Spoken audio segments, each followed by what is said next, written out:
नमस्कार बहिणी, भाऊ. आज आपल्या बाळाला लस दिली आहे.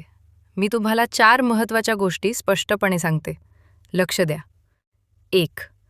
आज आपल्या बाळाला कोणती लस दिली आणि ती कशापासून वाचवते? BCG, क्षयरोग, फुफ्फुस, मेंदू इत्यादी गंभीर संसर्गापासून वाचवते. ओरल पोलिओ, OPV व IPV, पोलिओ, अर्धांगवायू, अपंगत्वपासून वाचवते. हेपेटायटिस B, कावीळ, यकृताचे आजार, लिव्हर फेल्युअरपासून वाचवते.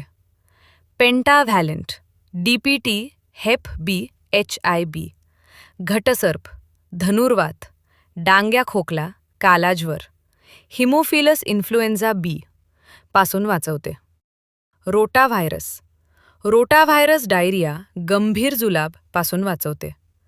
PCV, न्यूमोकोकल निमोनिया, मेनिंजायटिस, कानाचे संसर्गपासून वाचवते. गोवर कांजिणी पासून वाचवते.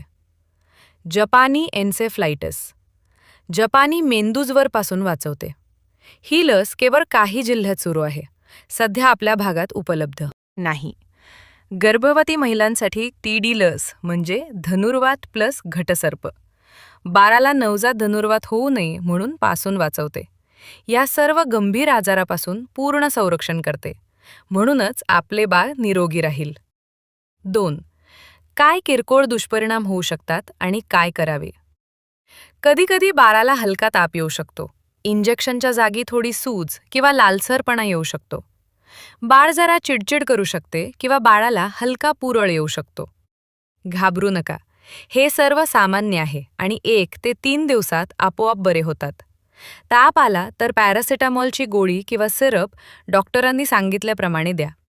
इंजेक्शन जागी थंड पट्टी लावा. भरपूर दूध, पाणी प्या आणि स्तनपान चालू ठेवा. 3. पुढचा डोस कधी आणि कुठे घ्यायचा? आपल्या बाळाचा पुढचा डोससाठी ठरवलेल्या वार रोजी त्याच अंगणवाडी केंद्रात किंवा लसीकरण ठिकाणी अथवा उपकेंद्रात सकाळी 9 वाजता येऊन घ्या. वेळेवर या म्हणजे बाळाचे संपूर्ण लसीकरण पूर्ण होईल. 4. लसीकरण कार्ड काळजीपूर्वक ठेवा आणि पुढच्या वेळी सोबत घेऊन या. हे कार्ड खूप महत्त्वाचे आहे. त्यात सर्व लसींची नोंद आहे आणि कोणते डोस बाकी आहेत ते दाखवते. कार्ड सुरक्षित जागी ठेवा आणि पुढच्या प्रत्येक भेटीला नक्की सोबत घेऊन या. बाळाला लस दिल्यानंतर 2-3 दिवस झोक्यात टाकू नये. बहिणी, हे 5 संदेश लक्षात ठेवा. आपले बाळ पूर्ण लसीकरण झाले तर पोलिओ, कांजिणी, धनुर्वात, खोकला, TB अशा गंभीर आजारांपासून सुरक्षित राहील. काही शंका असली तर मला किंवा ANM बहिणींना लगेच विचारा. आपले बाळ निरोगी राहो हेच आमचे ध्येय. जय हिंद.